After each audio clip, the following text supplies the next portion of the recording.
Hello, welcome back to A Boring Revolution, your number one news source for everything in regards to the Boring Company.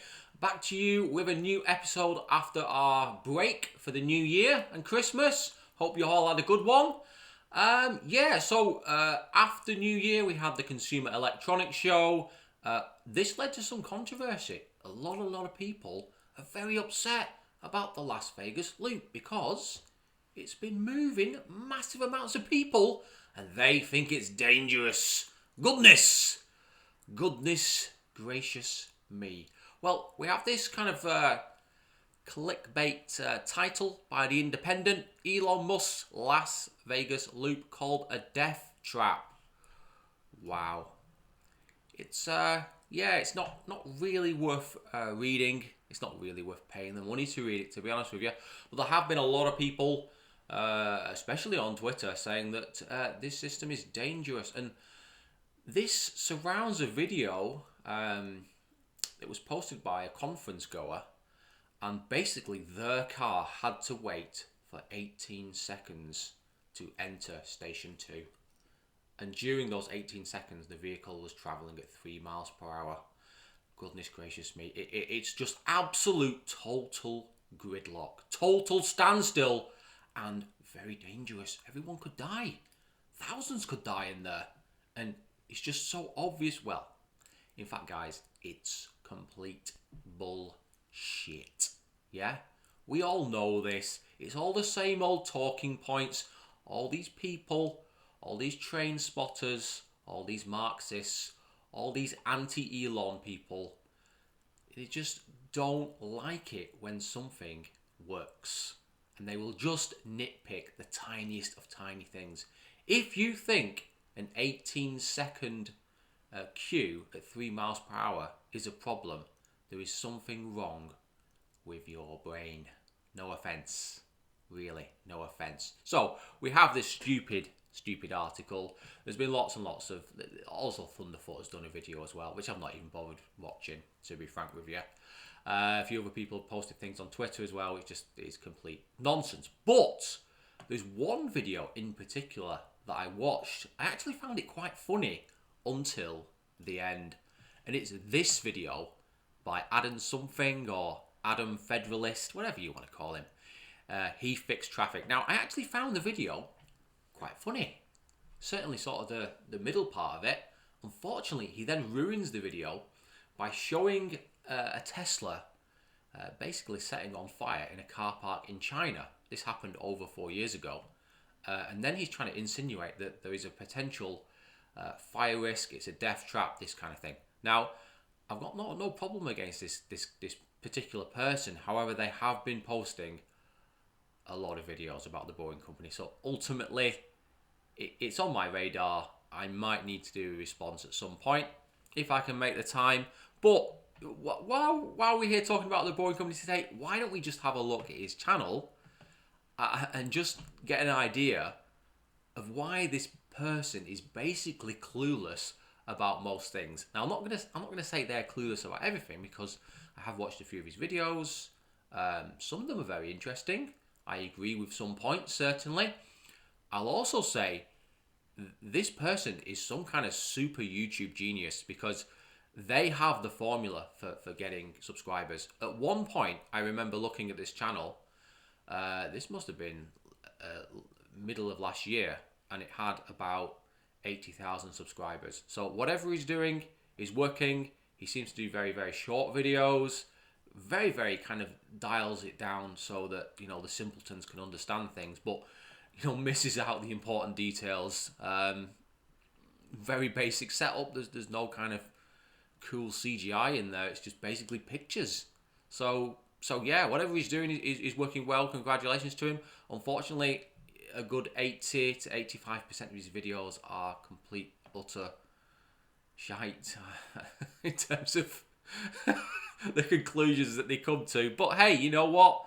Fair play for him for going out there, making a YouTube channel. He lives in, I believe, Germany. So, you know, he probably lives off this channel now in terms of the income. So, you know, fair play to him. So, let's have a look. So, he fixed traffic. Almost 900,000 views now. It's insinuating that the Boring Company is dangerous. 0 near misses, 0 fires, 0 incidents. What they call a queue is basically like 5 or 6 vehicles traveling at 3 miles per hour. This queue would not have happened if the South Hall had been opened, and it will be open for next year's CES. So that maybe instead of waiting 18 seconds, you might be waiting 2 seconds next year. So I mean, if 2 seconds or 18 seconds is a concern to you, then you should do the 15-minute walk, and then you're only waiting basically at traffic lights, which technically is a queue in itself, a queue for pedestrians. Hey, okay. So he doesn't like this energy vault kind of system, which I kind of like, and then he basically says you should build pumped hydro, and it's so basic mistakes on an engineering perspective that it's kind of laughable, really. It's definitely an option, using gravity to store energy, so it shouldn't be written off. Maybe it can be executed better than how it's looking here, but hey, he doesn't like that. This is the funniest video of all. Electric buses are a scam. Jesus Christ, this guy's in for a rude awakening in 2026, because literally most buses that are going to be on the roads, on new buses specifically, are going to be electric. Diesel buses are on the way out. Even hybrid buses are on the way out. So, I watched the video. It didn't make a lot of sense. It was kind of stupid. It's not going to age well. I have downloaded that video because ultimately I intend to use it in the future when the world has progressed to fully electric buses in all major European cities. This video was quite good. Commie blocks are pretty good. I actually kind of agree with that. Super blocks, certainly agree with that. He has a problem with anarcho-capitalism. This has got to be the craziest one. The case for a European federalisation. That is a crazy idea, and I'm very glad that the United Kingdom is not part of that, because the way the European Union is going and the kind of control mechanisms that they are putting in place, the idea of having countries with their own kind of control over their own particular economies and things like that, and how the actual courts and the laws and things like that is just going to disappear under federalised Europe. And basically a lot of people are opposed to that, but he seems to think it's a great thing, and that this great federalised Europe would solve COVID. Wow. Great example of someone trying to take advantage of a terrible situation and turn it to their advantage. And just to kind of finish, very, very, very weird kind of obsession with Ben Shapiro as well. It seems like at some point he did go to one of Ben Shapiro's kind of talks at a university, and was badly shown up and ridiculed by Ben Shapiro. And since then, he's very, very upset about it. This is another great one. The Tesla Semi is an engineering failure. I also downloaded that video because I know that he's going to be deleting it in a few years' time. Again, just shows an absolute lack of engineering understanding. So to kind of basically summarize, don't listen to these people. They if you look at the other videos they've done, they're equally as stupid as the Boring Company videos.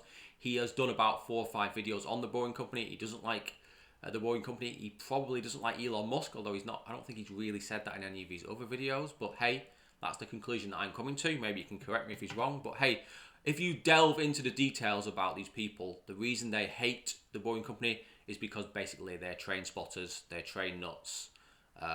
They just want to go back to the old ideas and try them again and again and again until they work, and that's just not going to be the solution.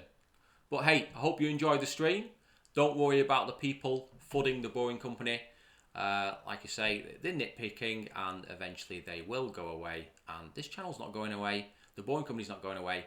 Elon Musk is going to double his personal wealth. Tesla is going to, triple, quadruple the number of vehicles they produce. We're not going away. But their videos are not going to age well. Hope you enjoyed that video. I hope you enjoyed the new camera setup. I have changed everything, and it's looking absolutely bloody brilliant. Okay, guys, thanks for joining the video, and I hope you have a lovely day. Take care now, and goodbye.